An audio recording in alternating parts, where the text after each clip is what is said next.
So another beautiful day on the stock market today. Dow Jones down 550 points, so 2.5%, or S&P 500 down almost 2% as well. Nasdaq down almost 2%. So there's crazy movement pre-market. I think I took advantage of it because I got in on Amazon at 14. I was able to buy Amazon today at 14.31, but it closed the day at 14.95, and actually in the morning it was trading at almost 15.31. If I were a day trader, I could have bought and sold Amazon today. So yeah, I'm happy I got in at 14.31. I already bought it at 1600, so now my new average price should be around 15.15. So my new average price for Amazon is 15.15. Definitely not worried about Amazon. It's going to go back up. There is actually no negative news on the stock. I have no idea why it's dropping, but it's definitely not related to the company itself, to the fundamentals of the company. So whenever this phase that we're going through goes away, it's going to rally back up, and I'm looking to sell it at around 2000. L Brand's down 17% today. So I was actually disappointed because I sold it at 34 and then didn't sell it at 37. But it's a good thing I got rid of it and sold it at 34, because I would have been very disappointed if I still held on to it. And right now, and today it's trading at 28, and they cut their dividends or reduced their dividends. I'm glad I'm out. So that's why I really don't like holding forever, holding long term, because I would be really disappointed watching profits being missed out on. So as long as my money is growing, my 1000 is turning into 1100, and then I take that 1100 and turn it into 1200. I won't care that my 1000 could have been 2000 in 5 years if I just held on to it, because that's not always the case. It does happen sometimes, but it's not always the case, and I don't have that much patience to wait it out. And what's worse is if you do wait it out and it doesn't happen, you just wasted 5 years. So I'd rather just confirm some profits and get out. And as long as I'm using blue chip stocks to do that, it's not as risky. Oil dropped hard also today, 7%. So could get it. Thinking of getting into it, not sure yet. But this would be definitely 6 to 12 month trade, because it might take time for oil to go back up, and it might continue to drop. So not too sure about oil, but it is definitely worth watching. Beautiful Apple keeps dropping. I mean, I think Warren Buffett is losing billions of dollars on his holdings. So I bought some more Apple today at 178.05, making my new average price for Apple 188, but it closed the day at 176. So also, if I were a day trader, I could have made some money with Apple today, because bought it at 178, but it went all the way up to 181 today. So yes, of course, very confident in Apple. We'll hold as long as I have to, but we'll probably get out at around 220, 230. Walmart is also dropping hard. It looks like it's returning back to buying range. I mean, if it trades in the 80s, I'm definitely going to buy some Walmart. Undeservingly dropping. Bank of Nova Scotia at 69.67, dropping 1.5%. The lowest today though was 69.37. Definitely watching the stock. I'd love to buy more of Bank of Nova Scotia stock. Already bought some at 71, so we'll probably buy some more at around 66 or 65. So this stock I'm proud of. Bought it at 182 this morning. Bought it at 181.98 this morning. Looks like everything on the Nasdaq went crazy this morning. Seems like they all have the same chart. So yeah, so I bought MasterCard at 182, and it's closed today at 187.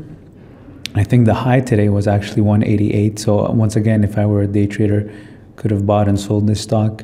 So basically anything on the Nasdaq today was day trader territory. But yeah, I wanted to get in on MasterCard. This is, like I mentioned yesterday, just a stock that just keeps going up. Perfect middleman business model, just keeps collecting fees while people are purchasing. So the 52-week high is 222, and the 1 year target price is 233. So it doesn't pay much dividends, so not worth mentioning, but in terms of capital gain and in terms of safety, it's definitely a good choice. So I bought some today at 182. It actually reached 177, so if I were more patient or pickier, I could have got in lower. Very disappointed I missed out on Google today.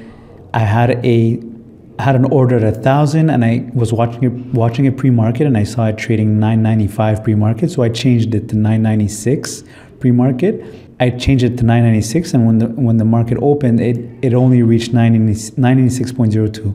So I missed it by 2 cents, and here I think my order is still there. See, I had an order of 995, so I actually missed it by $1.02, and it just went up straight up afterwards. So I'm disappointed I missed out on Google. I definitely wanted to buy it. We'll see what happens tomorrow. But at least I bought Amazon and some more Apple. I also wanted to. Nvidia was trading low in the pre-market, but it actually opened higher. Had an order at 130. It was trading at 135 pre-market. It didn't reach, of course. It just went up. So that's good because I already bought it at 164, but I was ready to buy more at 130. So stock I'm definitely watching. I bought some Snapchat today at 5.85, and it just went up to 6, just continued up. And then it just went up the rest of the day. It actually reached 6.23. So once again, another day trader stock today. Another stock for day traders today, Snapchat. I also sold, so here I bought Snapchat at 5.84, but I also sold call options against it. So I wrote covered calls on Snapchat.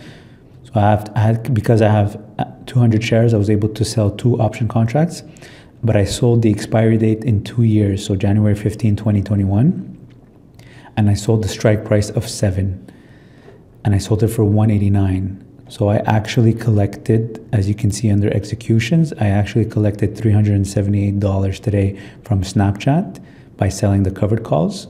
And the reason I did that is because I'm pretty confident that it's going to reach 7 before even 1 year.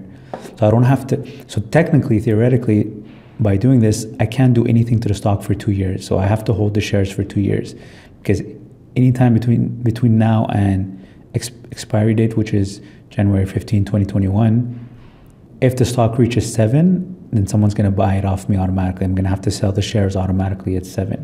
If it doesn't reach 7 for 2 years, I will have collected I still have the 378 I already collected, and I'll also have the shares. And I could decide then what I want to do with them. But most likely what's going to happen is that it's going to reach 7 before 2 years. Probably like in 6 months or maybe a year, it's going to reach $7. So I'll make my $378 that I collected, which is about 33% on my investment, because I invested $1168.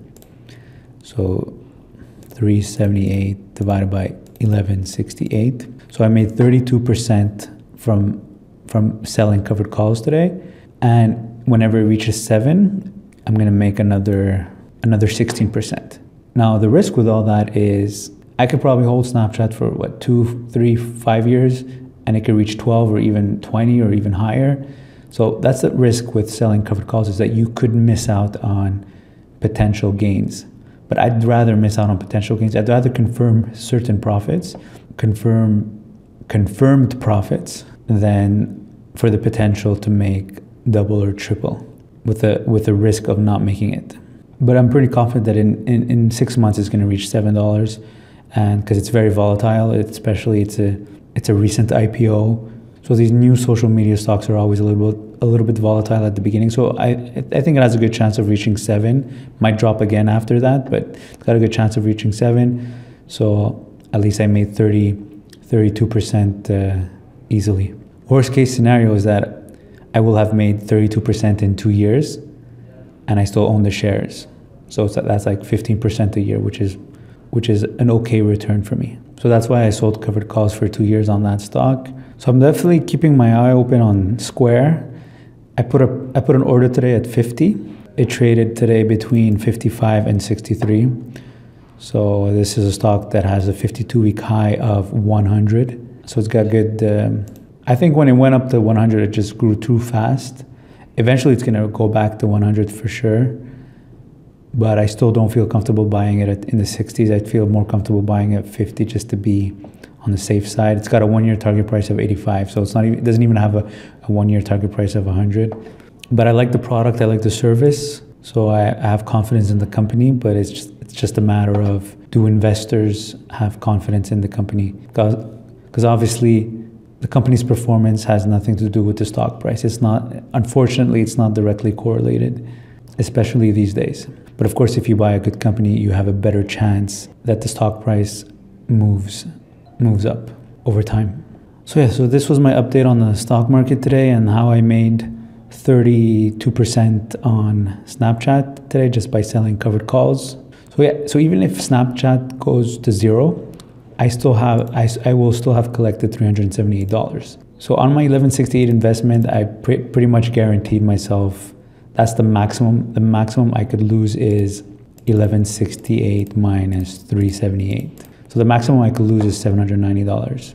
But by locking in, by selling the covered calls, I'm pretty much locked in for 2 years, unless the stock reaches $7. Then I'm liberated from the stock.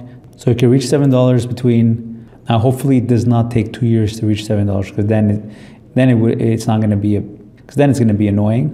I would have made 32% plus 16% in 2 years, as opposed to making it in a short period, which I'm hoping 6 months. If we look at the stock here in the last 6 months, you can see it was trading at $13 in the last 6 months. So I think it's got a good chance of just even reaching 7 in the next 3 months. I don't even want it to reach 12. I just want it to reach 7. Take my 32 plus 16% and get out. Another strategy would have been to just buy it at 6 without selling any covered calls and just holding it until it reaches $12 and then make 100%. But here, as you can see, 1 year target price is $8, so it doesn't look like it wants to reach 12, or people don't expect it to reach 12. But anything can happen with new stocks. Personally, I don't like Snapchat as a product, and the only reason I bought it is because, of course, of the price, and because some hedge fund manager on CNBC convinced me. He made some good points, and he seemed to know what he was talking about. And usually I don't go for that, but he made some good points that convinced me. And I have no problem admitting that someone could know more than me. I mean, this is their expertise. But usually I'm good at judging if someone knows what they're talking about, or if they're just saying nonsense, but saying it with confidence. Because sometimes you could say completely wrong things, but as long as you say it with confidence, people might believe you. But usually I don't fall for that trap. I felt like he knew what he was talking about, and he bought the stock, and he's very confident in it. So yeah, so that's why I bought it. And but I'm not too confident that it's going to reach 12 or 20 anytime soon. So I just wanted to make a quick return from it. I felt like the 32% call option strategy was a good one. We'll see. All right, so if you have any questions, leave them in the comments below. And like I always mention, if you're going to open an account with Questrade to trade on the stock market, use my referral code in the description below the video to get between $25 and $250, depending on your deposit. Thanks for watching.